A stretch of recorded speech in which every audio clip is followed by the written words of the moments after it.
Et bonjour à tous. Alors cette semaine, vous l'aurez sûrement compris, on va aller voir, on va aller faire un petit tour de montagne pour voir l'évolution des différents types de cultures, à savoir les prairies temporaires, les métayers, mais aussi les céréales. Donc vous faire un petit point là-dessus. Ensuite, je vous parlerai du troupeau et de ce que j'ai pu faire cette semaine avec des conditions météo plus que désastreuses. Donc voilà. Et pour tous ceux qui aiment les vues de drone et les paysages, n'hésitez pas à rester à la fin de la vidéo, je vous ai préparé un petit bonus. Allez, on se retrouve après l'intro, c'est parti.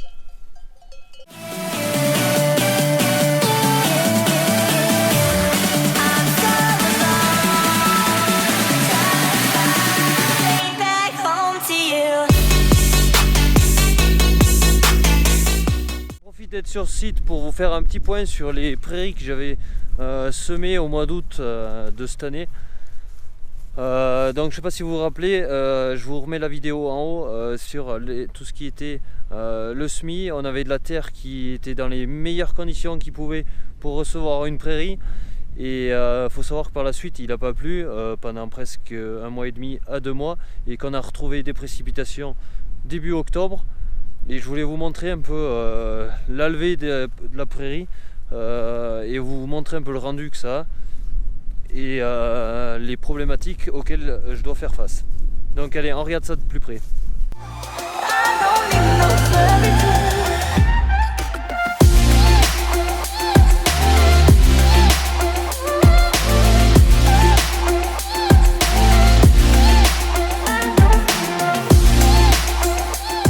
Donc je sais pas si vous pouvez le voir derrière moi, mais au niveau de la parcelle et de la levée de la prairie, on voit que c'est très hétérogène. Il y a des zones où très peu de graines sont sorties et des zones où, comme là derrière moi, la prairie est plutôt réussie. Alors on a des zones comme celle-ci où on voit la prairie qui est quasiment pas sortie, pas levée, comme ça. C'est des zones que les graines ont vachement trop attendu avant de sortir, et c'est des graines qui aujourd'hui ne sortiront pas. Alors on peut voir comme ici 2 jeunes pousses. Ici on a du trèfle, bon là c'est une mauvaise herbe qui est en train de s'installer. Donc voilà, c'est vraiment pas régulier. Donc plusieurs explications. Pourquoi on a une levée si hétérogène? Tout simplement parce qu'il n'a pas plu. Donc les zones qui étaient vachement plus humides, et je le sais parce qu'en labourant on s'en rend bien compte, ici il y a pas mal de fond. Tandis que là-bas où c'est plus clair, il y a des zones et c'est pas la même terre. Alors on a un souci de positionnement de la graine, même si on sème à la volée. Aujourd'hui dans les trous du matrix, ils descendent les graines de la prairie. Du coup quand ça lève, on voit que ça lève quand même en sillon. Donc il va y avoir une grosse modification à apporter sur le semoir, mais pas que. Quand la prairie commençait de lever, je me suis aperçu qu'au niveau des touvaines, donc là où on tasse davantage le terrain en manœuvrant et tout, la prairie lève toujours plus vite. Alors pour moi on a un gros souci de rappuyage du terrain après labour, et du coup on enterre, même si on veut laisser la graine en surface, on enterre toujours trop. Donc cet hiver, si j'ai le temps, j'ai un outil à modifier pour essayer qu'en un passage on rappuie davantage le terrain et favoriser la levée afin d'avoir des levées homogènes. Car vous le voyez là, il y a des jeunes plantules qui sortent. Comme là, la prairier elle sort, mais on est début novembre et ils annoncent de la neige d'ailleurs pour fin de semaine. Donc s'il se met à neiger, la végétation va être totalement freinée et la pousse de la prairie pareil. Donc je pense qu'au printemps déjà, pour récupérer un peu toute cette catastrophe, il va falloir que j'y repasse avec un semoir dedans pour réépaissir cette prairie afin de pouvoir la pérenniser, ou si elle passe pas l'hiver, il faudra que je la casse. Donc voilà, c'est très compliqué parce qu'il nous a fait depuis août, après des périodes avec des très grosses chaleurs. Donc ça stresse énormément les plantes. Celles-là qui sortent, ça en a peut-être grillé quelques-unes aussi. Et on avait ce phénomène de croûte de surface qui handicapait. Donc vous voyez, toutes ces zones-là, c'est des zones où l'année prochaine, au mois de juin, je vais rien pouvoir récolter. Donc se pose aussi la question des semis de prairie au mois d'août. Ça fait 3 ans que ça devient de plus en plus compliqué. Avant, ces phénomènes on les avait très peu, mais maintenant avec des grosses périodes de chaleur et de sec, les semis de fin d'été pour implanter des prairies deviennent vraiment trop compliqués. Donc on va en profiter pour aller voir une autre prairie que j'ai semée, mais bien plus tard, un mois après, et vous allez voir, c'est pas du tout le même rendu. Bon, certes c'est pas les mêmes graines, mais bon. Alors ici on est sur un mélange longue durée. Grosso modo c'est des prairies qui étaient prévues pour durer 5 ans. Il y a du dactyle, du régras, du trèfle, enfin un mélange assez composé pour avoir un fourrage de bonne qualité alimentaire. Donc on verra ce que ça donne. Allez, on va en profiter. Du coup je suis venu sur une autre parcelle sur le même site où j'ai semé des métailles. Alors ces métailles ils ont été semés fin septembre. Donc je sais pas si vous vous rappelez, c'était en condition de semis ultra sèche. Là pareil, il n'a pas plu, du coup ça a vraiment peiné à lever. Alors maintenant il a plu, mais les cultures sont vachement pas en avance quoi. Donc voilà où ça en est.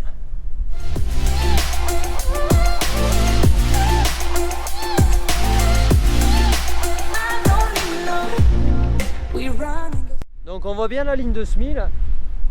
Donc ça fait plaisir, c'est preuve que la graine a été mise à la bonne profondeur. Là ici c'est vraiment des grosses graines.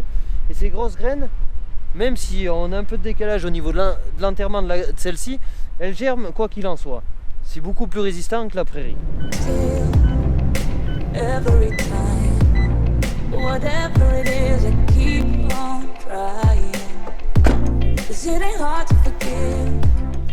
Donc là, comme je vous l'ai dit, on est rendu sur la parcelle de triticale qui sera à vocation de moissonner.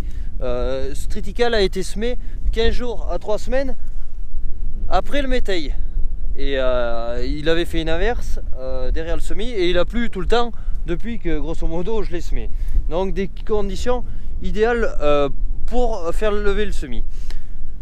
Donc si on regarde de plus près,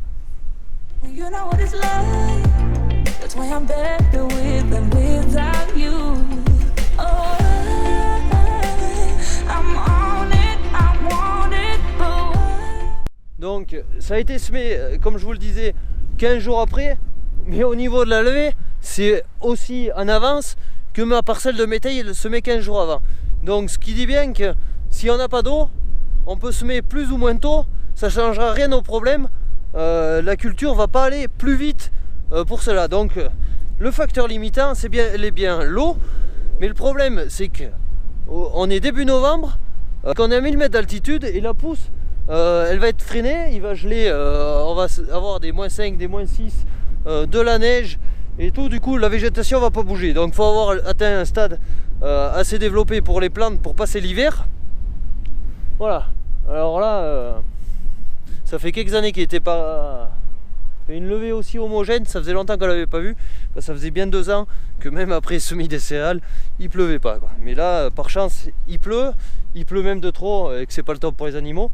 Mais bon, ce que je pouvais vous montrer c'est que ça dépend des cultures qu'on implante, mais le climat il joue pour beaucoup et on en est vachement dépendant. Bon, la pluie s'est arrêtée, je vais en profiter pour vous mettre quelques vues de drone des parcelles. Ça permettra de vous donner un meilleur rendu qu'avec la caméra au niveau du sol. Donc allez, on se regarde tout ça.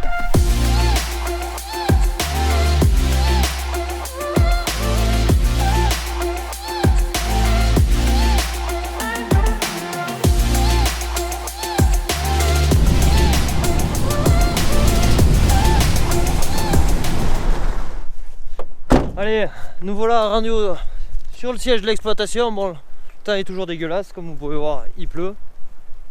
Alors là, c'est une prairie que j'ai semée un mois après la première qu'on est allé voir. Mais j'y ai mis du régras 18 ou 24 mois associé avec du trèfle, semé un mois après. Regardez le résultat. Aujourd'hui, toutes les lignes de semis y sont. Au niveau du stade, c'est correct. Bon, s'il pouvait ne pas neiger ce week-end, ça irait bien. Ça mériterait de pousser un peu mieux parce que les conditions sont propices encore, il gèle pas trop. Donc là, c'est une prairie qui va être réussie, sauf s'il fait un hiver vraiment catastrophique. Regardez, c'est chouette. Bon, là-bas, il y a quelques habitants, il y a des tops. Donc voilà, le temps, comme je vous disais, il est vraiment dégueulasse depuis maintenant pas mal de jours, il pleut tous les jours. Donc pour les brebis qui restent encore dehors, c'est vraiment compliqué là. soit le temps va s'arranger, soit va falloir les rentrer de toute urgence, parce que grosso modo, si on regarde le sol, c'est complètement détrempé. Donc un sol détrempé, ça favorise les boiteries.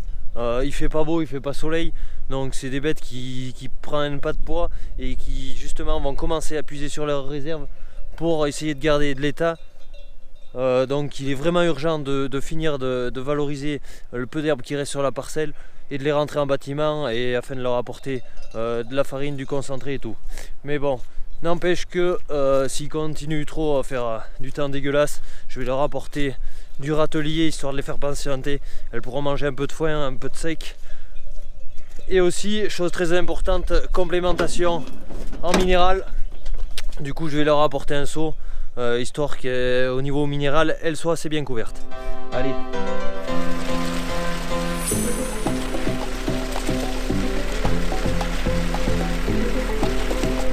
Allez, venez les filles, venez.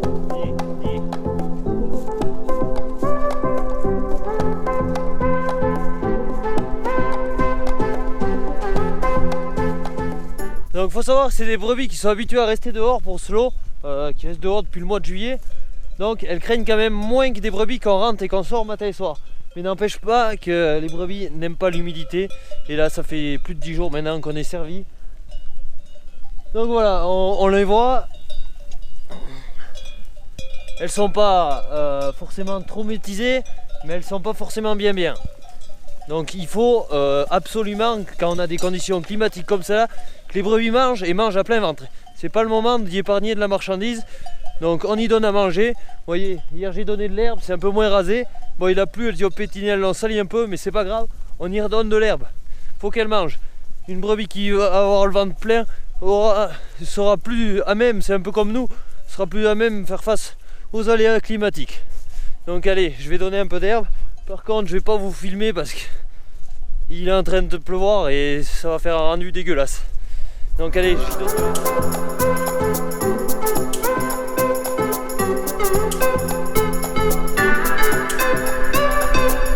Voilà, je viens de leur donner de l'herbe.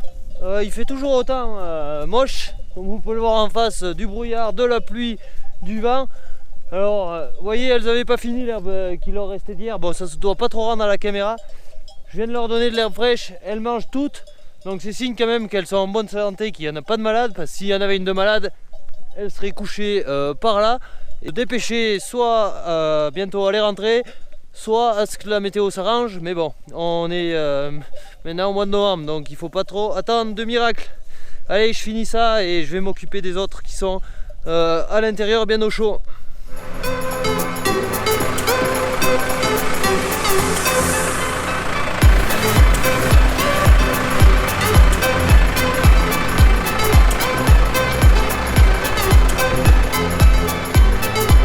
Voilà, je sais pas si vous arrivez à bien m'entendre car les brebis, elles ont faim, c'est l'heure de la soupe. Donc bon, cette semaine elles sont quasiment pas sorties. Les mères des agneaux en lactation, elles aiment pas du tout la pluie, c'est encore pire que les gestantes. Donc début de ration hivernale, matin en rubanage concentré, le soir du foin. Allez, on perd pas plus de temps, on va distribuer à manger.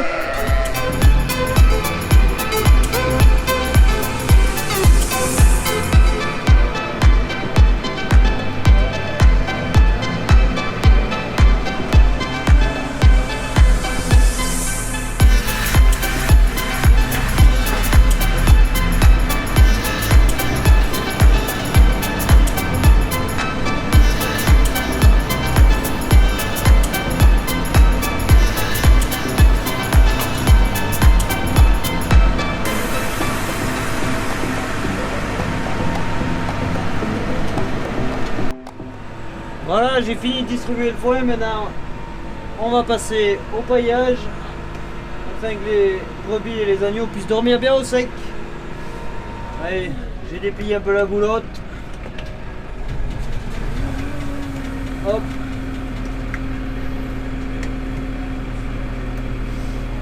Donc voilà, là pour ça je fais tourner la turbine à grosso modo 300 tours minute, histoire que ça projette pas la paille trop fort et éviter que sa poussière également.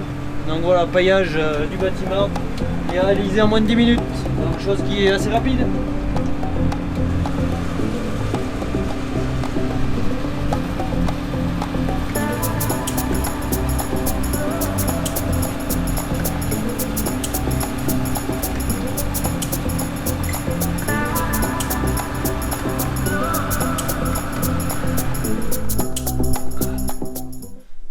Voilà, je viens de finir la distribution du foin et le paillage des animaux.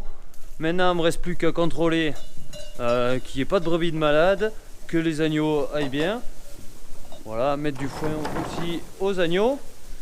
Donc, vous pouvez...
On arrive au terme de cette vidéo, j'espère qu'elle vous aura plu, auquel cas n'hésitez pas à la liker, à la partager, et si mes vidéos vous plaisent, n'hésitez pas à vous abonner à ma chaîne ici en dessous et à activer la cloche des notifications. En attendant, moi je vous laisse et je vous dis ciao, bye bye pour une nouvelle vidéo.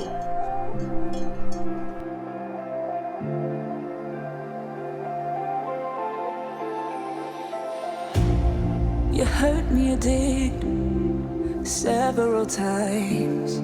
It hurts to admit that we're no different.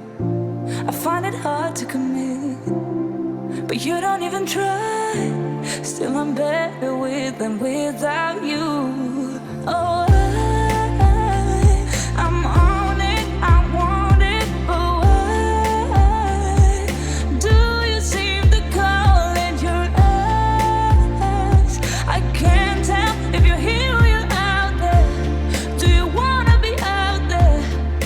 You don't need to be Prince Charming to me. I just need this to be real. I don't need no fairy tale. You don't need a killer dragon for me. Ooh, I don't need no fairy tale.